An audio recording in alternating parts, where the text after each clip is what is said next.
não parar, não precipitar e não retroceder. Então dizer para esse cara, sabe quando nós vamos parar? Nunca. Nunca na sua porca vida. Né?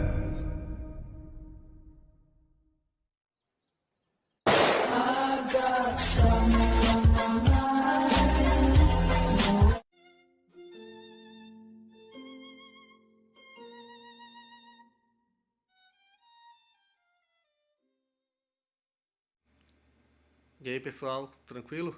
Então vem aqui antes do vídeo começar, pedir para vocês se inscreverem, quem não for inscrito, compartilhar, curtir, comentar.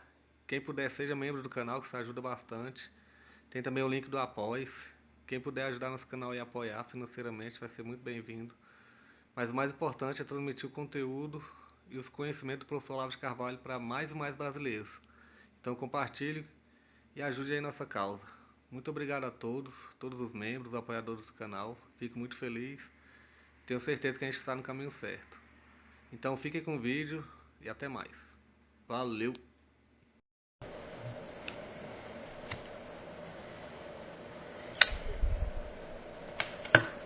Então é aquela observação do Whittle Perry, quando eu estive aqui, que ele disse, os brasileiros são muito nervosos. São mesmo. E é uma coisa que chama a atenção do estrangeiro. Todo mundo está com os nervos à flor da pele o tempo todo. E naturalmente as pessoas têm uma tendência enorme de se sentir ofendidas, magoadas. Né? Então, quer dizer, é um investimento tremendo de energia emocional que não serve para absolutamente nada. Deveria reservar as suas reações emocionais para aquilo que tem realmente um significado, né? Emocional, uma importância muito grande. Quer dizer, vamos dizer, o nosso aparato emocional, ele lhe dá uma medida do seu estado naquele momento. Quer dizer, o que a gente chama emoção, sentimento, etc, etc. A emoção jamais te indica o que está acontecendo, mas indica em que estado você está. Por exemplo, se você está com medo, isso não quer dizer que haja uma ameaça real, mas quer dizer que você está com medo. Se você está alegre, entusiástico, né, ou se sentindo muito animado e corajoso, bom, isso não quer dizer que você realmente esteja tão bem quanto lhe parece. Mas indica o estado emocional, só indica o estado emocional. Não indica mais nada. Então isso quer dizer que se você se deixa guiar na vida pelo que você está sentindo, você vai errar praticamente sempre. Né? Quer dizer, o sentir, a emoção, você tem que distinguir isso do que é o perceber. Né? Se aquilo que você percebeu, então logo começou a perceber, já vem a emoção em cima, daí para dentro o que você está percebendo é a sua emoção e não o que está acontecendo. Então, uma das maneiras de você contornar isso é você desenvolver mais o senso da curiosidade. Quer dizer, antes de você reagir favoravelmente ou desfavoravelmente, você querer saber o que é. Não é isso? O que também não deixa de ser uma emoção, quer dizer, a curiosidade é uma motivação forte. Mas, incrivelmente, nós vemos que este senso da curiosidade, que na infância é muito grande, é muito intenso, ele logo acaba. As pessoas não querem saber mais nada. Chega um ponto onde fechou. Quer dizer, toda a vida interior da pessoa circula na base da repetição, né, da busca das emoções agradáveis ou desagradáveis. Você não pode esquecer que o agradável ou desagradável vem, quer dizer, das esferas mais baixas do psiquismo humano. Quer dizer, a nossa mente animal, nosso cérebro animal, né, ele só pensa nas seguintes coisas: comida, sexo, né, e agressão ou fuga. É só isso. Ele não conhece mais nada além disso. E se você pensar bem, você vai ver que, examina a conduta das pessoas em torno e você vai ver que ela é praticamente determinada só por isso. Às vezes a vida inteira do cara. Hoje nós estávamos lá, a gente está examinando o currículo de um sujeito que é um teólogo luterano gaysista. E daí você vê a carreira acadêmica do sujeito é inteiramente feita de trabalhos sobre gaysismo, né? Então isso significa o seguinte, que o impulso sexual dele é a chave para toda a atitude dele em todos os domínios da vida. Não há nada que não esteja colorido por isto. Então por isso que eu digo, a pessoa gay, homossexual pode ser uma pessoa normal, equilibrada? Pode, mas um gaysista não pode. Ser homossexual é doença mental? Não, mas ser gaysista é doença mental, obviamente. Porque o sujeito só pensa naquilo. Aquilo é a chave de tudo. Quando o normal na vida é você ter muitas chaves diferentes para muitas coisas. Às vezes você age por curiosidade, às vezes você age por interesse financeiro, às vezes você age por uma ambição política, às vezes você age em função de valores morais religiosos, às vezes você age em função de uma ideologia. Quer dizer, você tem um conjunto de chaves complexas e elas não combinam entre si. Por exemplo, o sujeito pode gostar de certas coisas e ao mesmo tempo ele aderir a valores morais religiosos que são contra aquilo. Isso é normal no ser humano, né? Mas a partir do momento que o sujeito vira um teórico gaysista, um teórico feminista, ou qualquer coisa assim, tudo será decidido em função da sua inclinação sexual. Você acha que isso é normal? Se você pega a história dos homossexuais de antigamente, né, pega os homossexuais mais célebres da história, André Gide. Né? André Gide era realmente tarado, tá certo? Porém, ele tinha outras chaves de interesse. Por exemplo, ele tinha uma consciência artística altamente desenvolvida. Tá certo? Então, quer dizer que no campo literário ele faria as suas escolhas em função dos valores estéticos e literários que ele tinha aderido e não em função da sua inclinação homossexual. Está compreendendo? Ele não deixaria que ela predominasse. Então, também tinha uma consciência moral do dever do intelectual muito aguçada. Tanto quando ele ganhou uma viagem para a União Soviética, né, ele era um simpatizante da esquerda, deram-lhe uma viagem para a União Soviética, ele chegou lá, observou e viu que as coisas estavam muito ruins na União Soviética. Então ele, desagradando, né, os seus beneficiários,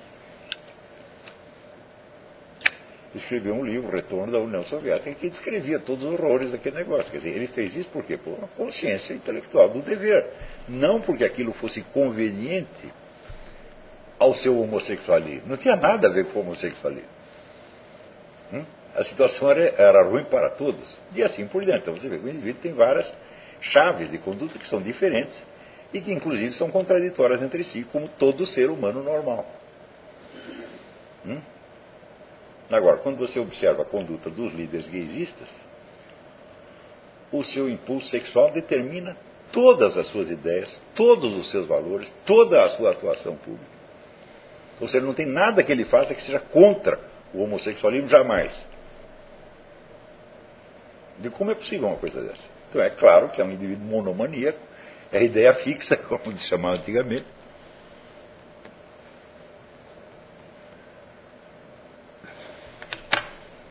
Então, quando esse tipo de pessoas sobe na sociedade, o que acontece? Eles impõem aos outros certas situações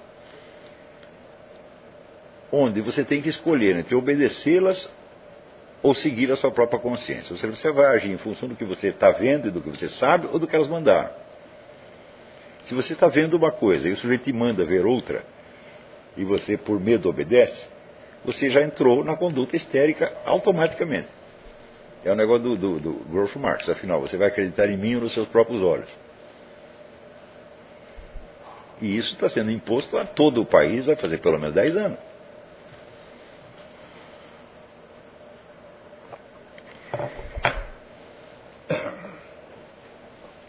Por exemplo, eu não consigo ver, né, digamos, um travesti ou um transexual sem me lembrar de que ele está modelando a sua conduta por um estereótipo feminino.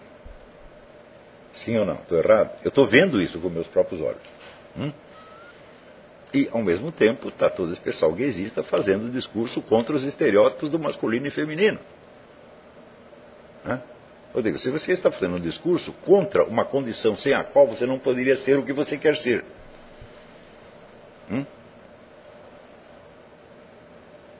então está o negócio, você vai crer em mim ou nos seus próprios olhos?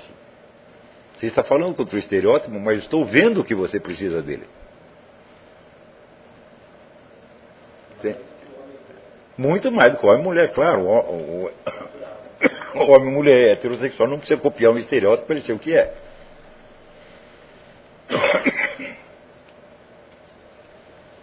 Não, o sujeito não vai se querer. Agora eu quero ser transexual e agora eu vou copiar aqui o vestuário e os gestos do sargento da PM. Ele não vai fazer isso. Então, quer dizer, a vida imaginária toda dele, a conduta dele, é toda baseada no estereótipo. Estereótipo que ele mesmo diz que foi inventado para reprimi-lo. É claro que tudo isso é um teatro, tudo isso é histeria. E essa histeria é imposta às pessoas. Na hora que você aceita isto, não se trata de uma contradição lógica, é de uma contradição na esfera da percepção. Se for só contradição lógica, não tem problema. Nós vivemos cheio de contradição lógica na cabeça. Quer dizer, eu posso ter pensamentos contraditórios, mas eu não posso ter ações contraditórias. Eu não posso fazer e não fazer uma coisa ao mesmo tempo. Eu não posso estar copiando um estereótipo e tentando destruí-lo ao mesmo tempo. Se eu estou copiando, eu estou reforçando. Está compreendendo? Então, esse é só um exemplo de como você pode impor a toda uma população uma sintomatologia histérica. E a partir da hora que você entrou na histeria, meu filho, a sua vida intelectual acabou. Porque quando a gente fala de um termo, por exemplo, imbecilização, eu falo, não é um modo de dizer, é por assim dizer um termo técnico, isso realmente imbeciliza as pessoas. E o histérico é eminentemente um imbecil, ele não sabe o que está se passando, ele não sabe o que ele sente, ele não sabe o que ele vê, ele só sabe o que ele imagina.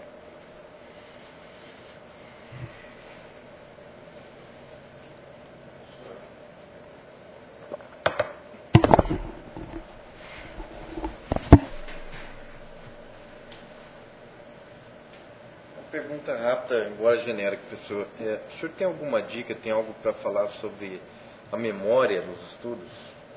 Como lidar com a memória dos assuntos e a perda de conhecimentos que você já teve?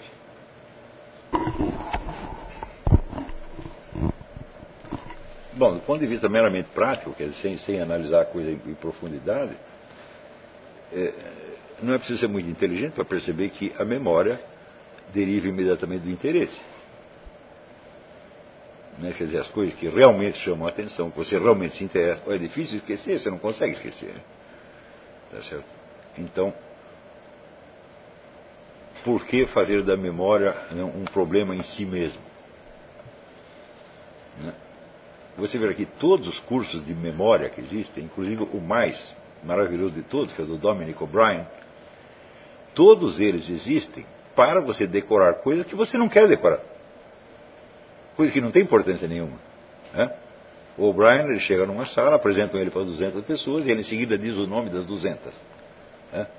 Dão uma lista de 2.000 números para ele, em desordem, e em seguida repete a lista inteira. Para que serve isso? Ele não tem nenhum interesse naqueles números, aquilo não significa nada para ele. Então, é simplesmente essa parte mecânica da memória. Não é isso? Então, isso é bom? Eu digo, bom, depende para quê? Existem profissões onde você é obrigado a decorar isso. Vamos supor, você trabalha no serviço secreto e você tem 2 minutos para entrar no escritório do inimigo, abrir um relatório e guardá-lo na cabeça. Eu digo, ótimo, você vai precisar fazer isso. Mas, intelectualmente, para a vida intelectual mesmo, eu sinceramente duvido que isso sirva para alguma coisa. Eu fiz alguns exercícios do Dominic O'Brien, são maravilhosos. Agora, quando que eu uso isso na minha vida prática? Nunca. Não me lembro de ter tido, por exemplo, estou lendo aqui um livro, não, vou usar a técnica do Dominic O'Brien para decorar aqui, sei lá, a crítica da razão pura. Não faz sentido. Quer dizer, em geral, essas coisas servem para informações superficiais, informação de pouco valor informativo, né? Tá certo? E que o melhor que você tem a fazer com elas de seguida é esquecer. Então, o Dominic O'Brien, ele sabe os nomes das 200 pessoas depois que lhe apresentaram. Digo, durante quanto tempo ele conserva isso na memória? Será que ele vai ficar o resto da vida pensando nos nomes daqueles 200 desgraçados que ele nunca mais vai ver, que ele nem sabe quem são? Então é informação de pouco valor. Então, para a informação de pouco valor, é realmente necessária técnica, justamente porque elas não têm interesse em si, elas não são foco de atração por si mesmas. Tá entendendo? Então, só se preocupe com técnicas de memória se realmente você precisar disso.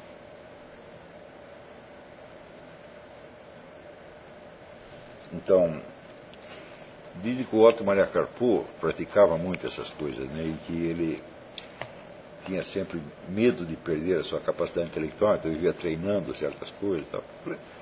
Eu duvido que isso tenha interferido realmente, porque o Otto Maria Carpo, nos anos de vida, finais de vida, teve um declínio intelectual monstruoso, que durou 20 anos, com as técnicas e tudo. Por que que ele teve? Porque entrou na situação histérica. Então, por exemplo, o Carlos Heitor Coni conta que o Otto Maria Carpo rezava escondido, porque naquele meio dele era considerado feio rezar, então ele rezava escondido. E pronto, já entrou na histeria. Você não é mais você mesmo, você está vendo uma coisa e dizendo outra. Isso aí destrói a inteligência. Então, é isso que eu estou dizendo. Não entre em situações existenciais contraditórias.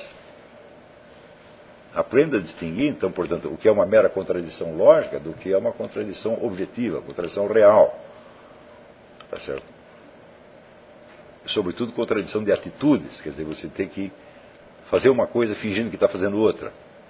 A nossa capacidade para fazer isso é diminuta, ela é muito reduzida. Você pode fazer uma vez, duas e olha lá. Né? Então, por exemplo, o fingimento, você guarda o fingimento para situações extremas. Por exemplo, se tem um membro da sua família que é louco, né, psicótico, né? Você não vai se comportar com ele assim com toda a sinceridade, abrir seu coração e falar com ele como se fosse uma pessoa normal. Não é isso? Se tem vamos dizer, um ladrão te assaltando, se a tua casa é atacada, você é obrigado a mentir. A mentira, o fingimento é um recurso de sobrevivência nessa. Mas só nessas horas, você não tem risco de vida, não finja.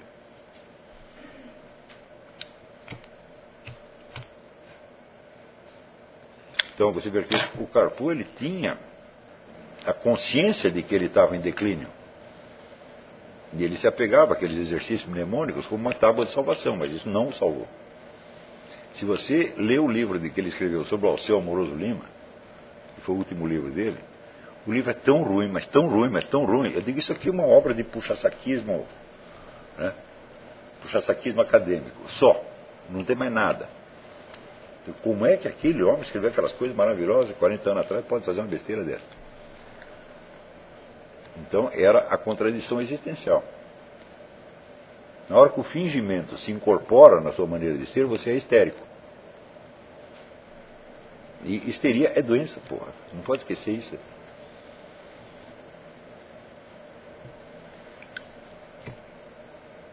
A melhor coisa para conservar a integridade da inteligência, da memória, etc., etc., é a verdadeira sinceridade. Não só nas suas palavras, mas nas suas atitudes.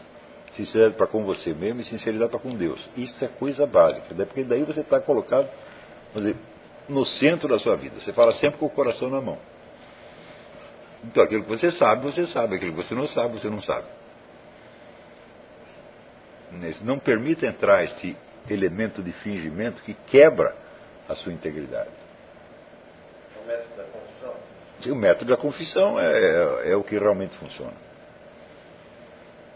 É claro que isso aí implica, ao longo da vida, você ter muitas decepções consigo mesmo. Mas as suas decepções não serão tão grandes quanto você imagina. Por exemplo, uma coisa que todo mundo deveria pensar. Quais foram as deficiências da minha educação doméstica que introduziram na minha personalidade vícios e deformidades? Por exemplo, na casa onde você foi criado, as pessoas gritavam.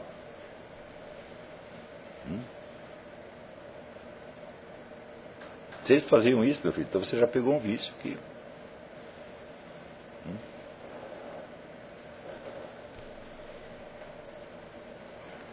Na família onde você foi criado, as pessoas gostavam de fazer você se sentir culpado para, através da culpa, obter de você tal ou qual conduta.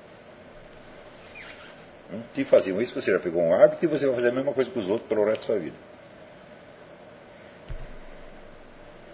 No Brasil isso é muito comum. Quer dizer, é uma chantagem emocional, evidentemente. Então quando você percebe, peraí, fui criado dentro de um ambiente de chantagem emocional e eu mesmo me tornei um chantagista sem perceber. Essa revisão, um dia você tem que fazer da sua vida. E não é possível a vida intelectual sem você pegar toda a personalidade que foi formada na infância, na família, na escola, etc., e refazer tudo. Mas é tudo mesmo. Quer dizer, olha, eu aprendi a ser assim e eu sou assim, mas eu não quero ser assim, eu vou ser de um outro jeito.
Chegamos a mais um final de uma aula, de um vídeo. Espero que tenham gostado.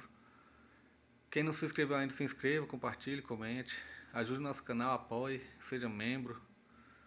E ajude o nosso canal a chegar a cada dia a mais brasileiros que precisam muito do conhecimento do professor Olavo de Carvalho.